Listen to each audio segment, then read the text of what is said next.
Another thing that you can do instead of starting a business while you're living abroad, you can plant trees actually. Olina sente nyingi nozimba apartments zezo nti mu myaka 10 neoba ovudde ku kyeyo ojja kuzisangawo kuba ebeera investment nebo yagadde gitunda oba ojja kujjamu sente. Nga bulijjo nze Timothy Mugambe era mbanyiza ku Google Team Media Business.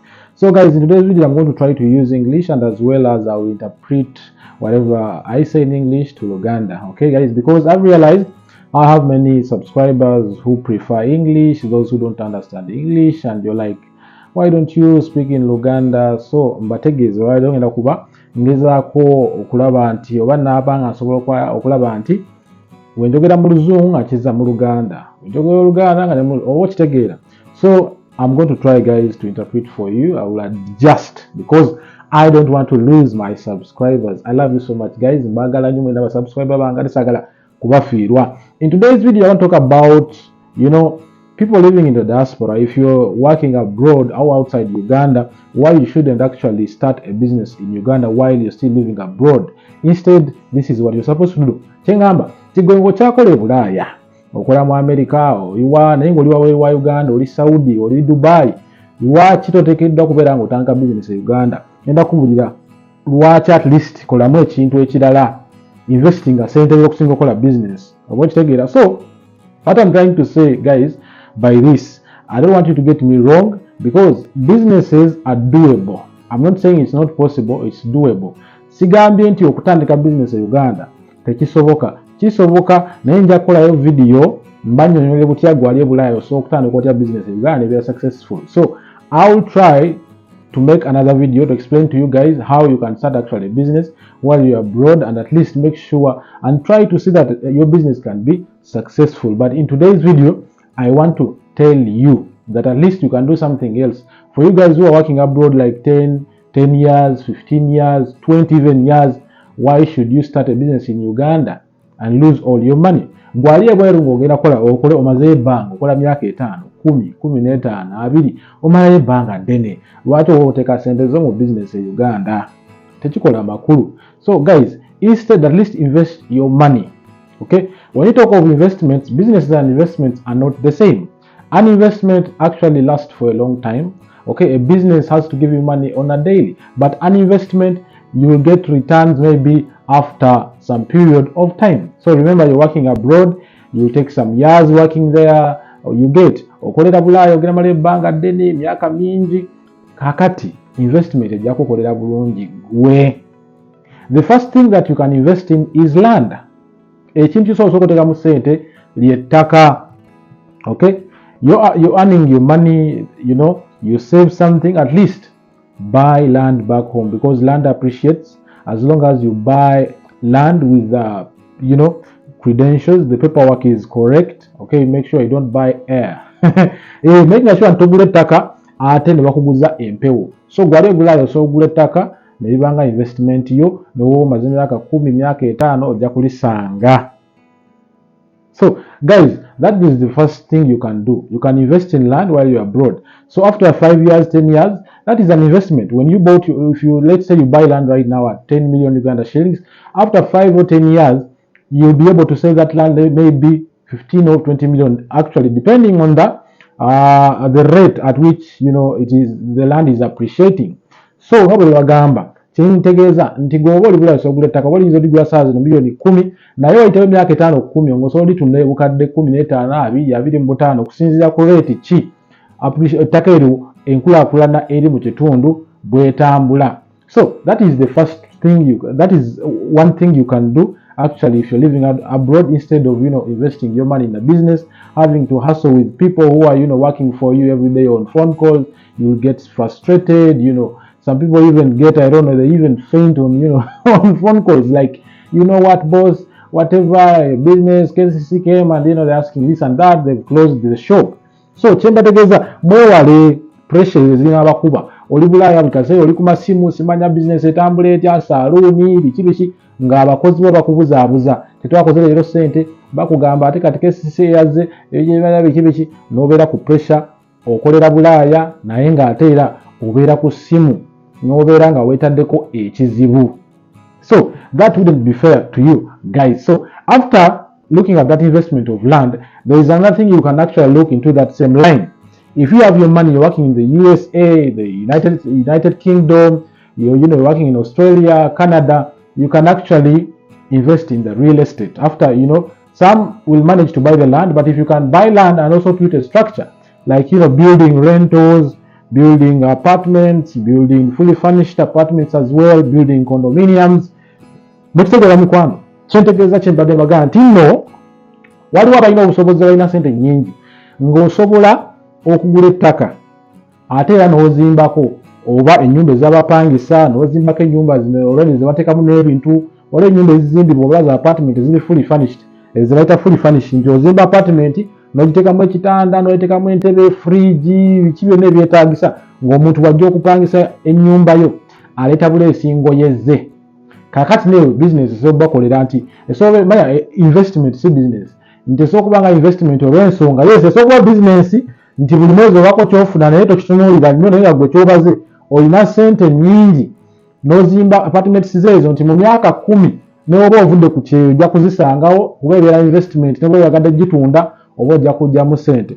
What I mean guys, like I've said, after buying this land and building these fully furnished apartments and building the rentals, and everything, it doesn't mean that actually it can be a business as well, but me, I'm looking at it as in an investment perspective, because it can give you less money monthly, but this money will be used maybe to make sure that to sustain the buildings, painting, doing some, paying your workers who are managing the property. But at the end of that, after 10-15 years, still you can sell your property, it would have appreciated more and more, so you'll be able to make money. So another thing that you can do instead of starting a business while you're living abroad, you can plant trees. Actually, planting trees is an investment, guys. Planting trees is an investment. Ekira kyemuyinza okukola osobola okusimba emiti, osobola okusimba emiti e Uganda, yo nayo investment nti ojja kumala emyaka 5, 10, 15 e Bulaaya odde ng'emiti gyo gikuze nga sente zewateekamu ate kati ogenda kujjamu nnyingi. Abantu bateekamu mu kusimba emiti sente ezibeera kale nga bukadde 5 buki, naye agenda okujja nga yasimba eka ze eziwera nga wayitawo ebbanga ng'afunye bukadde na bukadde. So guys, you can plant trees, eucalyptus trees, you can plant pine trees, and after some years, remember you're living abroad, you've come to visit Uganda, you've bought your land, you have good paperwork, then you plant trees. You can decide whether to plant eucalyptus trees or pine trees. Wakitegeera muso okusala n'ogenda kusimba kalituusi oba ngenda kusimba miti gya pine, bamujjukire kalituusi bamugula nnyo naddala abana abasimba amasannyalaze, abasimba emiti gy'amasannyalaze, umeme, waliwo abazimba amayumba baagala kalituusi oyo, then pine bamukolamu nnyo plywood, I think avaamuko ne ku masanda, so bingi ebikolebwa emiti egyo gibeera gya bbeeyimu osobola okubeera nga ofuna kasente. So I hope guys you heard me very well.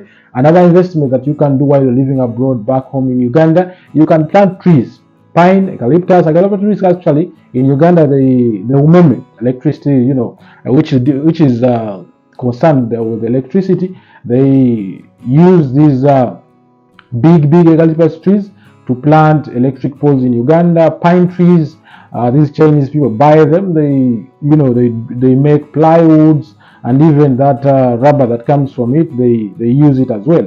So guys, what I'm trying to tell you that at least try to avoid starting a business in Uganda while you're living abroad.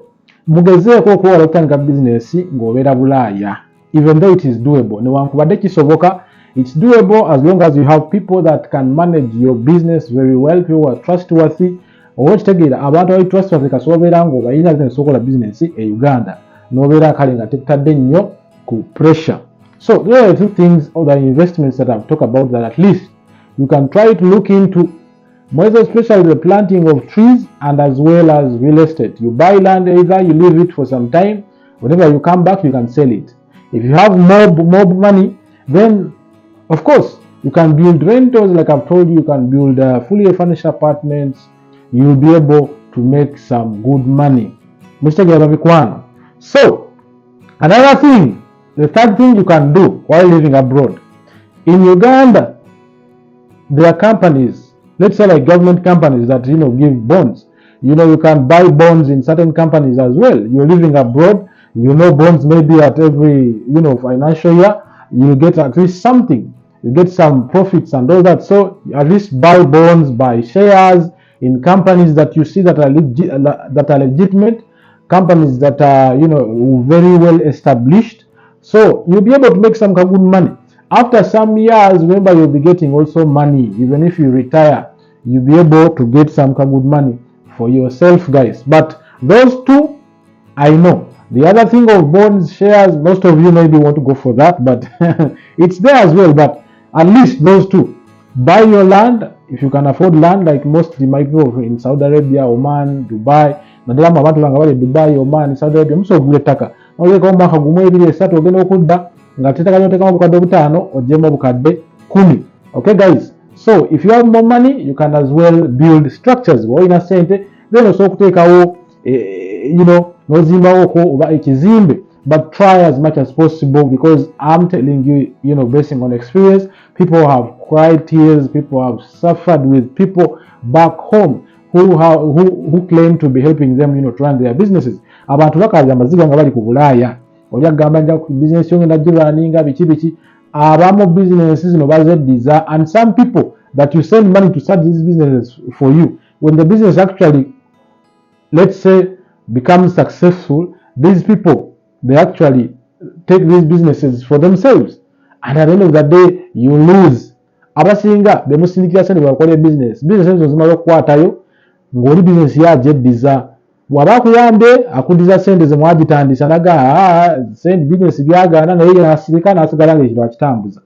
Okay, but if you're not lucky enough, guys, your money will just be drained in vain, actually, for the sake of businesses and everything. So investment will be the better way. So do not just start a business in Uganda while you're living abroad. Instead, just invest your money in land, plant trees, build property, rentals, fully furnished apartments.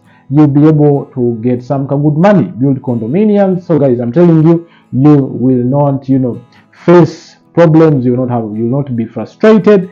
You'll be able to enjoy life while working abroad, and once you retire after 15, 20 years, you'll be able to come back to Uganda and live a good life, because you'll have something to start with, other than starting businesses and having to stress yourself. I'll make a video for you guys and tell you how you can actually start a business in Uganda while you're living abroad, and actually become successful. How can you monitor it? How can you do it?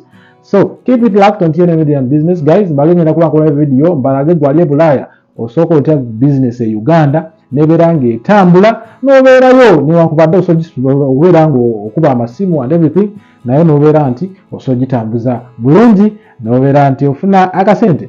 Mbagala nnyo, Omukama Katonda abankumire. Guys, I love you so much, my subscribers watching me all over the world.